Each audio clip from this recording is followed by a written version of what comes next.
Hey, this is Taylor and Tommy from Quiet Company here at CMJ in New York City, 2013, America.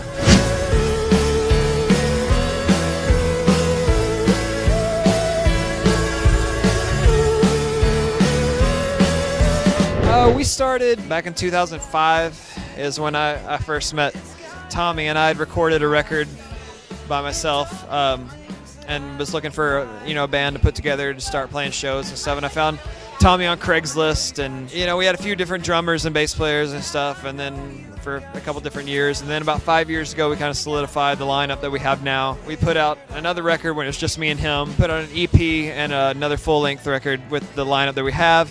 And this year we re-released, our first record. We re-recorded it from the ground up and did that whole thing.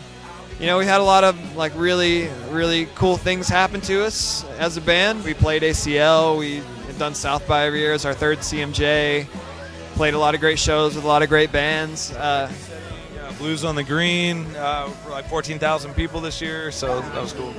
No big deal. Yeah, NBD. I heard it said that love is all you need, and I'd love to believe that, 'cause if it ain't true, then Lennon lied to me. Our record that we put out in April is called A Dead Man on My Back, Shine Honesty Revisited. Our first record was called Shine Honesty. It was the only one that was put out on a label, and it was a really small boutique label. We had a lot of problems with the original release, and it's been a project that we'd kind of thrown around for a while, and finally kind of had time and resources to do it, so we re-recorded it, and it's been out of print for like 3 years, so now we're able to manufacture our new version without having to rely on anyone else to do it for us, and it sounds way better. It looks way better. The performances are way better. Some of the arrangements changed a little bit. There's 2 bonus songs. We were pretty true to the original, because you don't want to go back and touch up your high school photograph too much. There are a few things we're like, well, we can make this a little better, so. Touch up my senior quote a little bit. Yeah, Tommy's senior quote, I recently found out, was maybe the most poignant thing I've ever heard. His senior quote in his yearbook was, Hakuna Matata.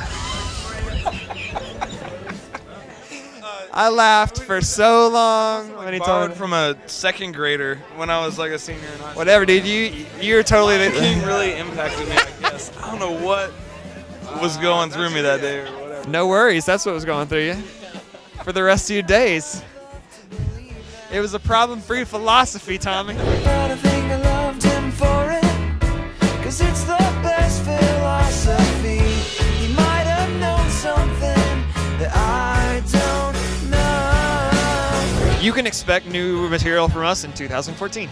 Every time we make a deadline for ourselves before a record's actually made, it ends up biting us in the ass. So we're trying not to do everything deliberately wrong this time, and in fact do it the opposite way and do it right.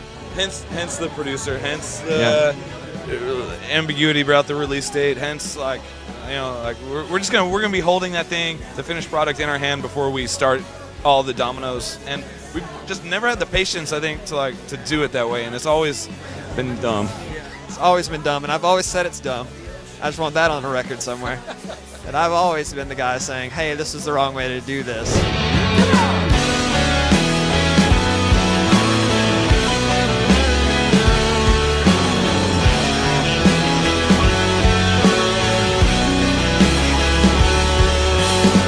Last year we had another genius idea of we wanted to do something for Christmas, even though none of us are religious or believers of anything really.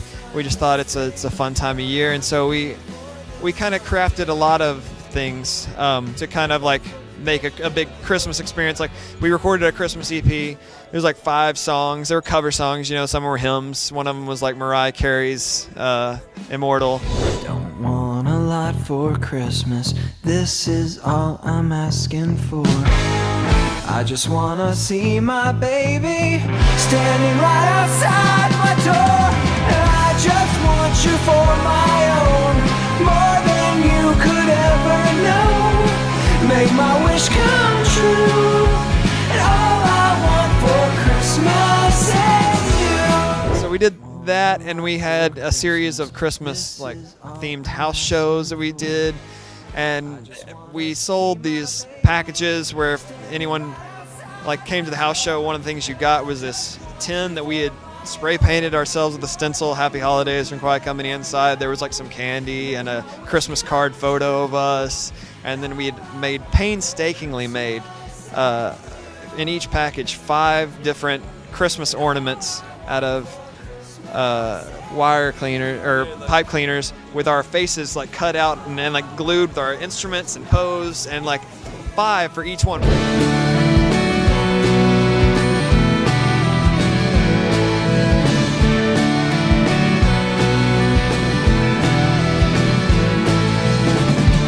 Have yourself a merry little Christmas. Let your heart be light. From now on, your troubles will be out of sight.